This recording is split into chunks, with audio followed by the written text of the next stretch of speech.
कई बार हम अपने जीवन में कोई बुरा कर्म नहीं करना चाहते हैं, कोई बुरा कार्य नहीं करना चाहते हैं, लेकिन फिर भी हम किसी कारणवश अपनी अज्ञानता के कारण, अपने मन की नकारात्मक चीज़ों के कारण, उन विचारों के कारण गलत कदम उठा ही लेते हैं और फिर हम उस गलत कार्य को, उस गलत कर्म को करने के बाद अपने आप को दोषी मानते हैं। आज हम जानेंगे इस छोटी सी कहानी से कि कैसे हम अपने आप को रोक सकते हैं गलत कार्य करने से। एक बार एक शिष्य अपने गुरु के पास जाता है और वह अपने गुरु से प्रश्न करता है कि कैसे कोई भी इंसान अपने मन के कारण गलत कार्य करता है। वह गुरु अपने शिष्य से कहते हैं कि इसमें गलती मात्र हमारे मन की नहीं होती है, बल्कि हमारे जीवन में हमारा समय भी कई चीज़ें निर्धारित करता है। वह शिष्य अपने गुरु से कहता है कि क्यों हमें अपने जीवन में स्त्री आकर्षण होता है और क्यों हम अपने जीवन में अपने आप का पतन इस आकर्षण में फंस के कर लेते हैं। वह गुरु अपने शिष्य से कहते हैं कि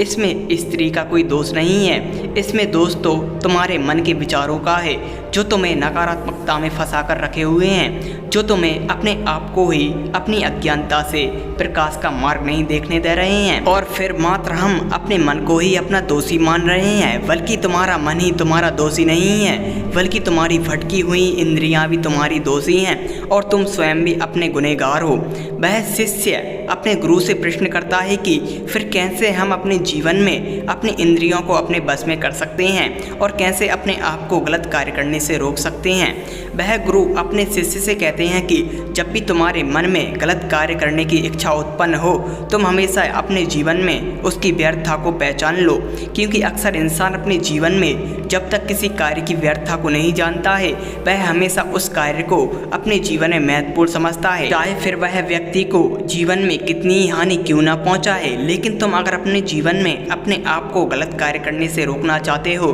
तो तुम्हें सबसे पहले उस कार्य की व्यर्थता को जानना होगा, जभी तुम अपने जीवन में उस गलत कार्य करने से अपने आप को रोक सकोगे। कई बार इंसान अपने जीवन में मात्र अपने मन को दोषी मानता है, लेकिन तुम्हारा मन ही तुम्हारा मित्र है और तुम्हारा मन ही तुम्हारा शत्रु है। अगर तुम अपने मन को अपने बस में कर लेते हो, अपनी भटकी हुई इंद्रियों को अपने बस में कर लेते हो, तो तुम्हारा मन ही तुम्हारा मित्र बन जाएगा और वह फिर तुम्हें कभी भी गलत कार्य करने में अपने मन को नहीं लगने देगा और वह हमेशा हर एक गलत कार्य की व्यर्थता को तुम्हें पहचानने में तुम्हारा साथ देगा। दोस्तों, कई बार हम अपने जीवन में मात्र अपने मन को अपना दोषी मान लेते हैं, मात्र अपने भटके हुए मन को ही कोसते रहते हैं। इसी कारण हमारा मन ही हमारा शत्रु बन जाता है। हमें ऐसी गलती अब नहीं करना है, बल्कि हमें अपने जीवन में हर एक गलत कार्य की व्यर्थता को अपने मन की आत्मा से पहचान लेना है। तभी हम भी अपने जीवन के किसी भी गलत कार्य करने से अपने आप को रोक सकते हैं और अपने जीवन के